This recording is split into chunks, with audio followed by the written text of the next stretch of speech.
Halo Rebanas, dimana kalian berada, apa kabarnya? Kembali lagi bersama saya, The Fighter 2. Kali ini saya akan membahas sebuah film Indo yang mungkin bisa dikatakan film terbaik sepanjang masa. Film ini berjudul Sayap-Sayap Patah yang dirilis pada tahun 2020 lalu. Masih sangat baru ya guys. Dimana film ini menceritakan seorang polisi yang berhasil membantai semua teroris kelas kakap. Tetapi sebelum lanjut ke alur ceritanya, jangan lupa subscribe channel ini ya guys, agar kalian tidak ketinggalan video terupdate dari channel Fighter 2. Oke, kita langsung aja menuju ke alur ceritanya. Jangan lupa siapkan headset, pental guling, dan check it out.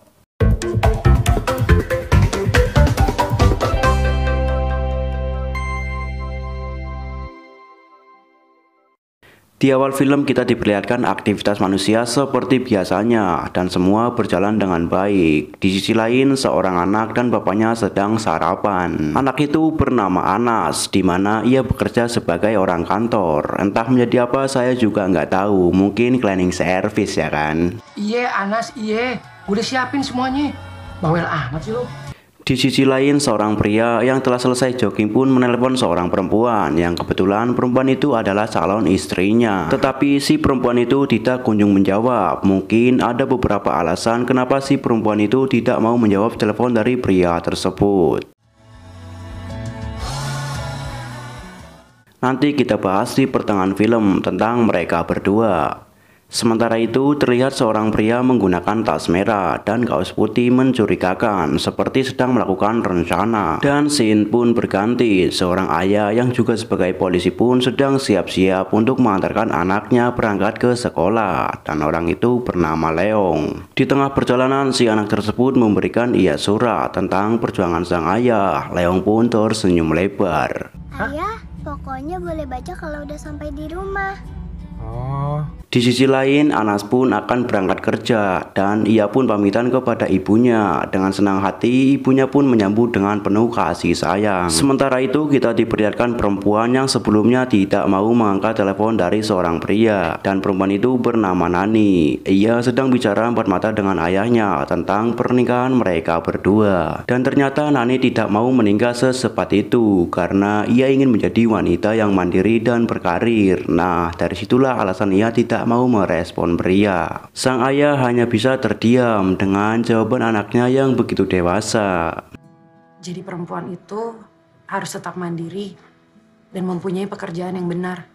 Dan scene pun berganti, terlihat di sebuah kafe seorang perempuan sedang teleponan dengan orang lain sambil memperhatikan seorang pria yang mungkin dikiranya keren dan ganteng ya guys. Di sisi lain bapak Ana sedang makan siang sambil bicara empat mata dengan istrinya untuk membahas ia yang akan melamar pekerjaan. Ini kagak punya kerjaan.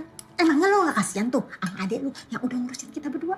Sementara itu, Leong yang penasaran dengan isi suratnya pun ingin membuka dan melihatnya. Akan tetapi tiba-tiba ia ditelepon oleh komandannya untuk merapat guys. Dan scene pun berganti, seorang pria yang sebelumnya diperlihatkan di awal film ternyata seorang polisi juga. Dan pria itu bernama Firman. Mereka sedang membicarakan tentang pernikahan Firman dengan Nani. Akan tetapi Firman juga sedikit bingung dengan tugasnya yang akan dipindahkan ke perbatasan. Sementara itu mereka berdua akan segera nikah, yang intinya Nani tidak mau ikut Firman ke perbatasan dengan alasan ia tidak mau meninggalkan pekerjaan di Jakarta. Begitu juga dengan Firman yang selalu menginginkan ia bersamanya. Ya kali habis nikah terus LDR kayak orang pacaran aja. Lalu setelah itu Firman pun melanjutkan tugasnya untuk mengatur lalu lintas dan ia melihat salah satu pengemudi mobil yang melanggarnya. Karena pengemudi mobil tersebut sangat cerewet dan ngeyel, akhirnya Firman pun membawa wanita tersebut ke pos agar ditindaklanjuti.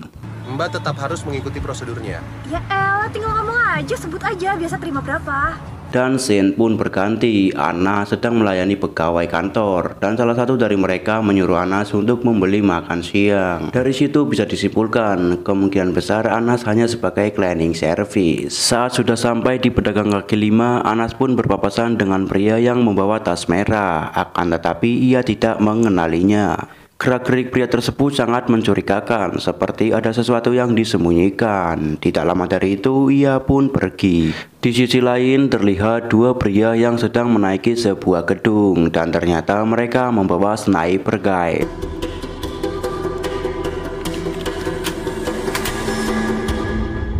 Scene berganti ke sebuah kafe. Ada satu pria membawa tas dan satu wanita yang sedang bermain laptop. Wanita itu adalah teroris yang sudah bekerja sama dengan pria tersebut. Saat dikiranya sudah tepat, bom pun siap diledakkan.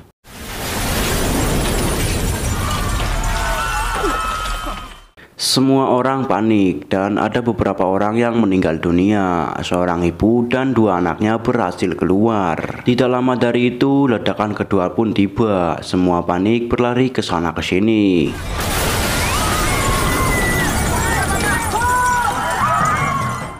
Lalu sniper yang dari atas gedung pun tidak diam begitu saja. Ia ikut menyerang untuk memancing agar keributan semakin besar. Anas yang tidak tahu apa-apa pun terkena tembakan tepat di kepalanya sehingga membuatnya meninggal di tempat. Ayah Anas yang melihatnya pun segera menolongnya, akan tetapi ditahan oleh beberapa polisi yang berada di situ. Salah satu dari polisi itu pun juga ikut tertembak oleh pria yang menggunakan tas merah. Karena kondisi semakin parah, ia pun meminta bantuan dari pusat agar segera menambah personil. Bantuan pun segera menuju lokasi. Tim cari Delta akan di-drop menggunakan heli dengan metode fast rope dan heljam.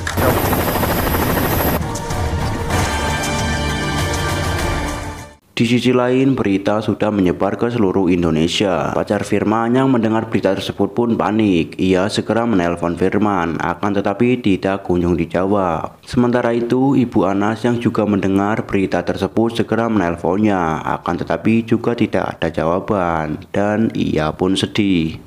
Sejak jam 10 tadi sudah ada 3 ledakan dan kondisi tersebut menyebabkan kondisi Dan scene pun berganti. Leong yang sedang diam-diam mengintai pergerakan dua teroris tersebut pun harus terkena bom. Akan tetapi ia berhasil menghindarinya dan kembali mengikuti mereka. Di sisi lain, pasukan udara melihat dua sniper sedang berada di atas gedung. Lalu ia pun melaporkan ke komandan. Dengan cepat komandan menyusun rencana dan semua personil masuk ke dalam gedung untuk mengepungnya.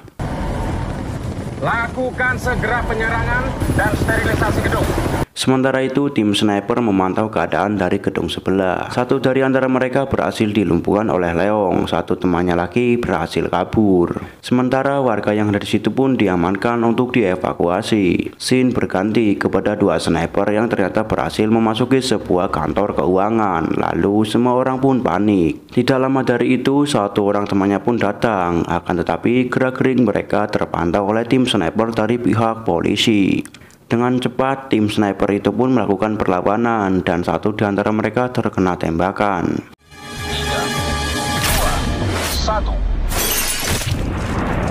1. Yang dua berhasil kabur, akan tetapi sia-sia karena gedung tersebut sudah dikepung oleh polisi. Dan pada akhirnya mereka pun berhasil ditangkap untuk dibawa ke rumah di balik sel. Semua itu bukan cuma kebetulan kan? Setelah kejadian, kita diperlihatkan suasana sedih, di mana orang tua Anas harus kehilangan anak satu-satunya. Leong harus menahan rindu kepada keluarganya, dan Firman harus kehilangan seniornya sendiri. Tamat ending yang sangat membagongkan.